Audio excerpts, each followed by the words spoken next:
Inflammation caused by our diet can lead to heart disease, diabetes, and cancer. But if you eat a plant-based diet, you can reduce your inflammation and cancer risk. In this video, I'm going to explain what inflammation is and why it's dangerous to our health.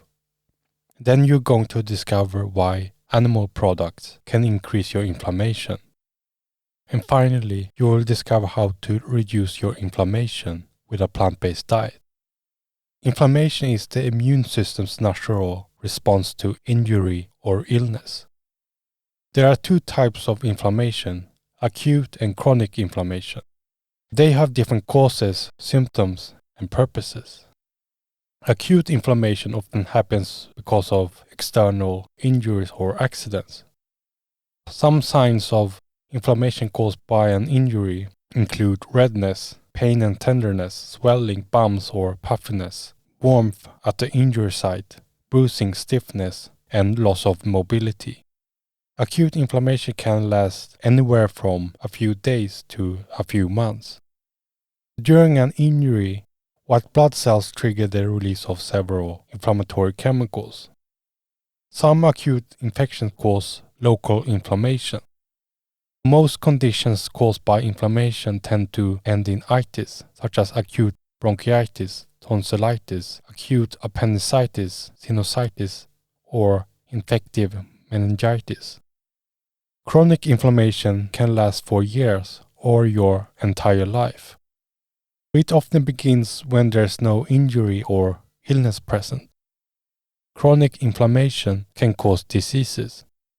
The most common ones are diabetes and heart issues, but it can also cause other diseases such as high blood pressure, high cholesterol, kidney disease, various types of cancer, depression, neurodegenerative disorders like Alzheimer's, osteoporosis, and fatty liver disease. Chronic inflammation often progresses with few symptoms and is a threat to a large part of the population. There is no single test that can diagnose inflammation 100% or the conditions that cause it. But there are some tests that can give your healthcare provider some clues on what's going on. Blood tests can look for specific biological markers that show that inflammation is present. One such test is C-reactive protein, CRP. CRP is a protein produced in the liver in response to inflammation. High levels of CRP are typical in people with chronic or acute inflammation. Another test you can use is erythrocyte sedimentation rate, MRI with gadolinium enhancement, ultrasound with power Doppler, FDG, PET-CT, or nuclear imaging. Acute or chronic inflammation can cause pain, stiffness, distress, and discomfort. The amount of pain that you feel depends on the severity of the inflammation. The pain often comes from when the swelling pushes on sensitive nerve endings. Inflammatory substances can also enter joints and cause irritation and swelling. There are several reasons why our bodies get inflamed. One reason is when people don't exercise enough. When you exercise, your body produces anti-inflammatory substances that help you reduce inflammation.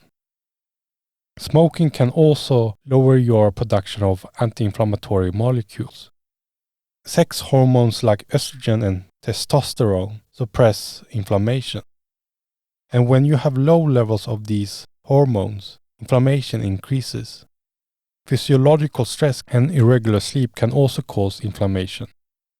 And diets high in saturated fat and trans fats can also increase your risk of inflammation, especially if you're overweight. So in this video, I'm going to focus on how our diet causes inflammation. Animal products are the most common cause of inflammation from our diet. In one study, they looked at the link between dietary patterns and inflammation. The scientists that did the study found that almost all dietary inflammation came from animal-based diets or the Western diet.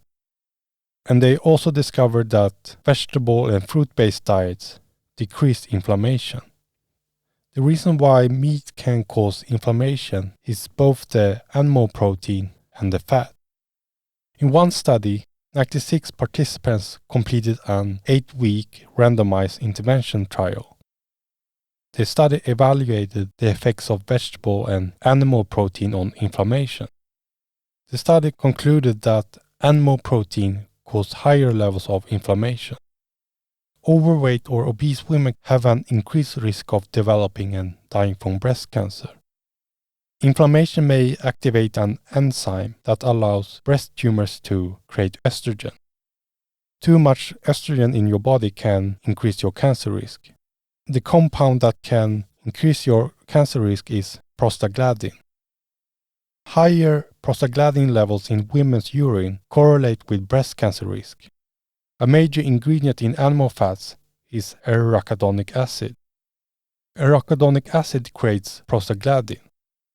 Prostaglandin and other inflammatory compounds can then stimulate breast cancer growth. These inflammatory compounds can also play a role in colon cancer, lung cancer, and head and neck cancer. For carnivores like cats and lions, arachidonic acid is an essential nutrient. But humans don't need it from the diet. We can produce it ourselves without our diet. It's like cholesterol. We need some cholesterol produced by the liver, but we don't need extra cholesterol from animal products. There are 10 different food groups that contain more arachidonic acid in the American diet. The worst one is chicken, followed by eggs and beef. You should also avoid sausages, franks, bacon, ribs, fish, burgers, cold cuts, and pork. There's also some arachidonic acid in Mexican mixed dishes, pizza, turkey, pasta, and grain-based desserts. If you eat a strict plant-based diet, then you should be able to avoid most of these sources. A single meal high in animal fat elevates inflammation within our bodies. This process peaks at about 4 hours. We can measure the dilation of people's arteries and blood flow through ultrasound. Every time you eat animal fat, your arteries get paralyzed. The lining of our whole vascular tree gets stiffened and crippled from just one meal of animal fat. And after 5 or 6 hours, we may eat a new meal of meat, eggs, and dairy. And if we repeat this habit, we're stuck in a dangerous chronic inflammation cycle. And the result is heart disease, diabetes, and cancer. The American diet can also cause inflammation of our lungs. So a single meal with animal fat causes internal damage right away. If you want to avoid inflammation in your body, then you need to avoid animal products. Eat a whole food, low-fat, plant-based diet. Consume starches, vegetables, and fruits. It's vital that you keep your fat content low. Dairy is the most troublesome food. It contains a lot of fat and causes inflammation and increases your risk of cancer. You should also avoid vegetable oils, even cold-pressed olive oil, because they are strong suppressors of the immune system. When you eat a low-fat diet, you retard the development of inflammation. Most vegetables and fruits don't cause problems in people's bodies. But there are some plant-based foods that can aggravate symptoms such as corn and wheat. Fruits and vegetables supply antioxidants and other phytochemicals that keep the joints strong and repair the damage. Plant foods also keep the intestinal barrier strong and the immune system in fighting condition. And your bad habits increase your problems such as smoking, alcohol, animal products, and processed foods. People who eat high antioxidant fruits and vegetables are better at reducing inflammation. A double-blind, randomized placebo-controlled trial found that blueberry smoothies could turn off inflammation. In this study, one group drank smoothies without blueberries, and the other group consumed blueberries. Placebo participants got worse, while 6 weeks of daily blueberry smoothies lessened the inflammation. The blueberries were able to decrease free radicals in the participants' bloodstream. Free radicals are highly reactive and unstable molecules that are a byproduct of our metabolism. You can also get them from the toxins in the environment. Free radicals in the body increase the risk of diseases, and antioxidants from fruits and vegetables can reduce it. In the study, 6 weeks of blueberry smoothies cut the free radicals by half. Strawberries can also improve pain and inflammation in osteoarthritis patients. Osteoarthritis patients drank 1.5 pints of strawberries a day for 12 weeks. The subjects that drank strawberries had reductions in constant, intermittent, and total pain, and their inflammatory markers plummeted on the strawberries.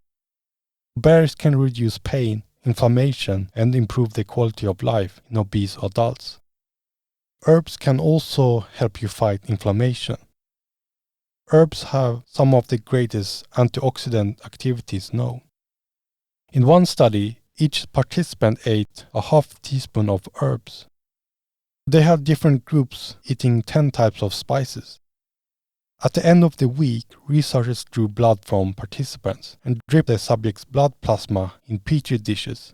Each petri dish had an inflammatory substance called oxidized cholesterol. The scientists measured how much tumor necrosis factor that the subjects produce. TNF is a potent inflammatory cytokine. Cytokines are small proteins essential in cell signaling. Black pepper didn't lessen the inflammation, but cloves, ginger, rosemary, and turmeric stifled the inflammatory response a lot. If you want to reduce inflammation, then you should eat more berries, fruits, and vegetables. If you want to learn how to eat an anti-inflammatory diet, then read our free guide. In this guide, you will discover how to eat a plant-based diet. You will learn about macro and micronutrients and where to find them, and how to get enough calories on a plant-based diet, and more. A link to this guide is in the description box below. You can also visit our website cancerwisdom.net to learn how to treat cancer with natural remedies. You can download free ebooks and consume courses about avoiding cancer.